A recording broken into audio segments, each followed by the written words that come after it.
بسم اللہ الرحمن الرحیم۔ انس بن مالک رضی اللہ تعالیٰ عنہ سے روایت ہے کہ رسول اللہ صلی اللہ علیہ وآلہ وسلم جمعہ کے دن خطبہ دے رہے تھے کہ ایک شخص آیا اور عرض کیا کہ یا رسول اللہ، پانی کا قحط پڑ گیا ہے، اللہ سے دعا کیجئے کہ ہمیں سیراب کر دے۔ آپ صلی اللہ علیہ وآلہ وسلم نے دعا کی اور بارش اس طرح شروع ہوئی کہ گھروں تک پہنچنا مشکل ہو گیا۔ دوسرے جمعہ تک برابر بارش ہوتی رہی۔ انس رضی اللہ تعالیٰ عنہ نے کہا کہ پھر دوسرے جمعہ میں وہی شخص یا کوئی اور کھڑا ہوا اور عرض کیا کہ یا رسول اللہ، دعا کیجئے کہ ہے اللہ تعالیٰ بارش کا رخ کسی اور طرف موڑ دے۔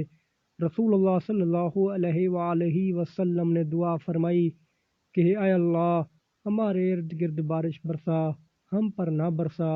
انس رضی اللہ تعالیٰ عنہ نے کہا کہ میں نے دیکھا کہ بادل ٹکڑے ٹکڑے ہو کر دائیں بائیں طرف چلے گئے، پھر وہاں بارش شروع ہو گئی اور مدینہ میں اس کا سلسلہ بند ہوا۔ صحیح بخاری حدیث نمبر 1015۔ اللہ تعالیٰ ہمیں اس پیاری حدیث پر عمل کرنے کی توفیق عطا فرمائے، آمین۔